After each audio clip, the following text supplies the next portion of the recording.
let's just jump right in with a huge question. Would you trade your actual life, with all of its ups and downs, the good and the bad, for a guaranteed perfect one, if you knew none of it was actually real? No, really, take a second and think about it. Imagine a life that's been pre-programmed just for you. Pure joy, total success, perfect love, with zero chance of anything ever going wrong. If that offer were on the table right now, what would you do?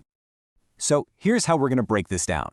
First, we'll explore that amazing promise. Then, we'll look at the machine that makes it happen. We'll get into why most of us have a gut reaction to say no and what that means for some really big philosophical ideas. Then we'll bring it right into today. And finally, we'll see what your answer says about you. Okay, so first, let's just appreciate the sales pitch.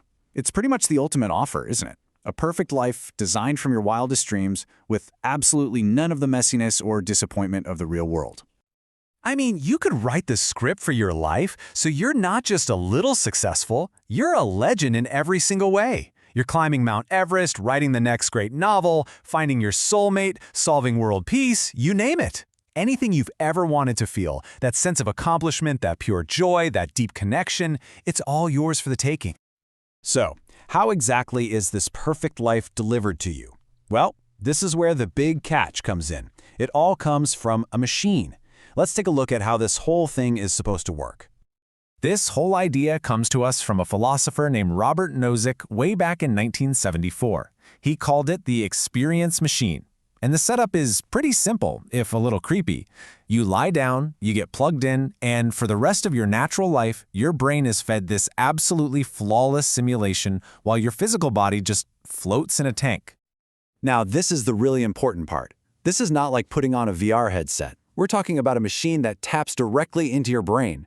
It creates experiences that are 100% real to you. You wouldn't have any clue you were in a machine. You would just believe with all your heart that you are living the greatest life imaginable. And this is where things get really fascinating. You'd think this is a no-brainer, right? Guaranteed perfection?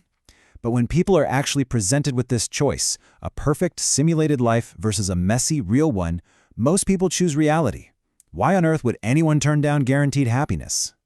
So let's forget about most people. I'm asking you, right now, knowing what you know, would you plug in? Would you trade your life for this one, forever? Your gut reaction to that is so telling. So why do we say no? Well, Nozick argued that our refusal comes down to a few core things about being human. We don't just want the feeling of achieving something great, we want to actually do it. We want to be a kind and courageous person, not just have the pre-programmed memory of being one. We want real connections with real people in the real world. At the end of the day, a simulated life is a passive life, and that just doesn't sit right with us. Nozick himself put it perfectly. He said, "We want to live in contact with reality." It's that simple. This deep-seated desire for what's real, even with all its flaws and heartaches, is why we choose to be the authors of our own messy stories, instead of just being a happy character in a story someone else wrote for us. And believe it or not, this isn't just a fun little puzzle.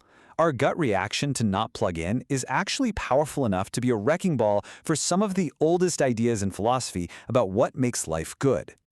Okay, let's take hedonism. That's the basic idea that pleasure is the only thing that's truly good, and pain is the only thing that's truly bad. Well, if that's true, then plugging into the experience machine should be the most logical, rational decision in the world. But for most of us, it isn't. Or what about utilitarianism? The goal there is to create the greatest amount of happiness for the greatest number of people. By that logic, we should be trying to get every single person on Earth hooked up to a machine. And yet, the thought of our entire species just floating in tanks, it feels like a total nightmare. Now, if this is all starting to sound really familiar, yeah, it should.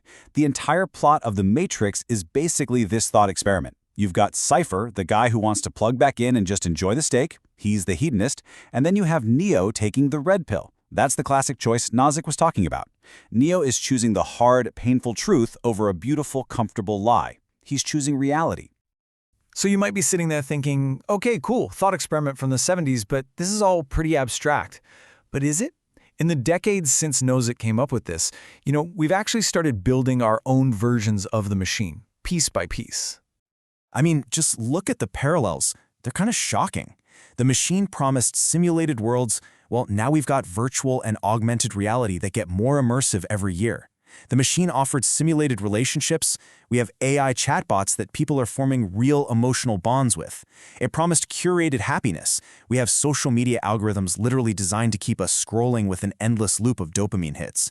And with things like brain-computer interfaces on the horizon, that direct plug is feeling less like sci-fi and more like an eventuality. It really forces you to ask a tough question. Are we just slowly building and opting into a low-res version of the experience machine every single day? Every time we choose the curated feed over the complex reality right outside our door? And this brings us right back to the beginning, back to you. Because your answer to that simple question, plug in or stay out, it's like a mirror.